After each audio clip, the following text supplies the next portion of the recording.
श्री असाउद्दीन ओवैसी जी।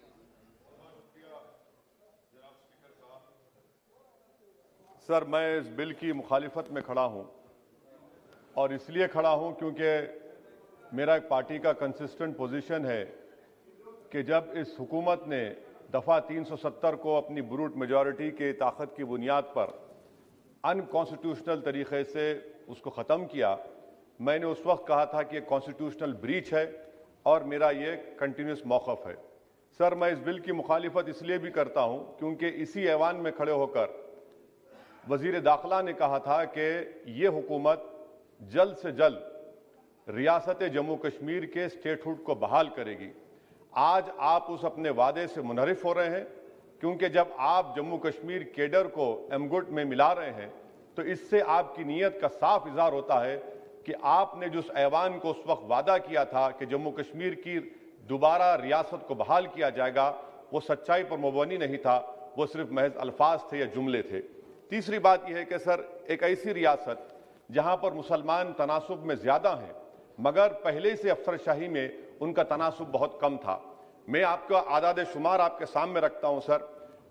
24 secretary के post हैं जिसमें से सिर्फ 5 कश्मीरी मुसलमान हैं। 58 IAS के पोस्ट में सिर्फ 12 मुसलमान हैं, यानी 17.24। 2011 की मरदमशुमारी के मुताबिक सर जम्मू कश्मीर में 68.31 मुसलमानों की आबादी है और 28% हमारे हिंदू भाइयों की आबादी है। मगर अगर आप देखेंगे टायर 2 में सर दूसरे दर्जे के 523 इंतजामी अफसरान, जिसे कश्मीरी एडमिनिस्ट्रेटिव ऑफिसर सर्विस कहते हैं, 220 यानी 523 में सिर्फ 220 यानी 42.6 कश्मीरी मुसलमान हैं।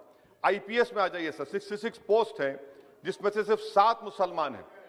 दूसरे दर्जे के अफसरान में 248 में 108 यानी 43.54% मुसलमान हैं। अब आप मुझे बताइए कि आप क्या करने जा रहे हैं। अच्छा सर, यहां पर यह कहा गया कि कश्मीर बड़ा बैकवर्ड है। कश्मीर का खित्ता बैकवर्ड नहीं है, ये आपकी गलतफहमी है और आपके जो दिमाग में जो फीड किया गया है वो नफरत की बुनियाद पर। सच्चाई यह है कि इस खित्ते में गुर्बत की सतह से नीचे का तनासुब 10.31 है और पूरे भारत में 21.92 है। मैं सरकार से जानना चाहता हूं कि आखिर आप कश्मीर की रियासत के स्टेटहुड को बहाल करेंगे, नहीं करेंगे। चौथा बात यह कि आपकी गलत फैसले की बुनियाद पर दूसरे ऐवान में एक भी कश्मीरी रुकने पार्लियामान नहीं है। यह हमारे मुल्क की, भारत की तारीख में तीसरी मरतबा ऐसा हुआ है। मेरा चौथा सवाल हुकूमत से यह है कि हम ये कहते हैं, ये आपका मानना सही है कि हमारे मुल्क में बाहर के दीगर ममालिक को मदाखलत करने की कोई जरूरत नहीं है, मगर आप उनको लेकर गए ना। आप तो यूरोपियन पार्लियामेंट के लोगों को लेकर गए। अब तीसरी मरतबा आप यूरोप के सफीरों को 16 फरवरी को खबर है कि आप लेकर जा रहे हैं। आखिर ये FDI नहीं है? क्यों यूरोप के लोग कश्मीर जाएंगे? आप एक ऑल पार्टी मीटिंग लेकर जाइए ना डेलीगेशन को। आप यूरोप के डेलीगेशन को कश्मीर लेकर जा रहे हैं। क्या आप चाह रहे हैं मदाखलत करना? इसको इंटरनेशनलाइज आप कर रहे हैं। मैं वजीर दाखिला से पूछना चाहता हूं सर कि आखिर कितने बच्चे कश्मीर के आगरा की जेल में, बरेली की जेल में, अंबेडकर नगर की जेल में है। मैं आपको एग्जाम्पल दे रहा हूं, खत्म कर रहा हूं स्पीकर साहब, कि बिलाल अहमद एक कुपवारा का बच्चा है, अमर सिंह कॉलेज श्रीनगर का है, 1600 किलोमीटर दूर श्रीनगर से जेल में है। उसके वालिद ने 25,000 रुपये की अपनी गाय को बेचकर गया, हाईकोर्ट में गया, हाईकोर्ट ने फैसला दिया कि उस बच्चे को श्रीनगर ट्रांसफर करो, एग्जाम लिखाओ। आप उसको नहीं मानते। एक और फैयाज है बरेली के जेल में, इसको आपने बरेली के जेल में डाल दिया। उसके वालिद ने 35,000 रुपया का कर्जा लेकर गया। अब बताइए आप, नवीद है बारामुल्ले का, कहां से ये अपनी जमीन बेचकर उसके वालिद गए। आखिर कितने बच्चे PSA के तहत जेल में हैं?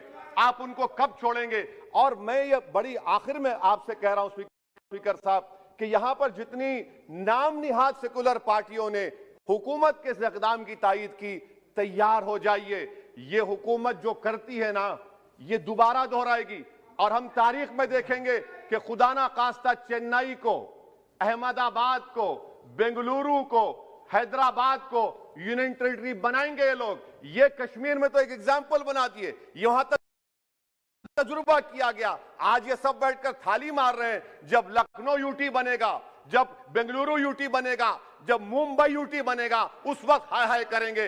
ये कंसिस्टेंट पॉलिसी आपकी है। इसीलिए सर मैं होम मिनिस्टर से जो सवालात किया हूं, मैं आपसे पूछना चाहता हूं, और ये 2G से 4G करके आपने एहसान नहीं किया, अमेरिका के दबाव में आपने किया।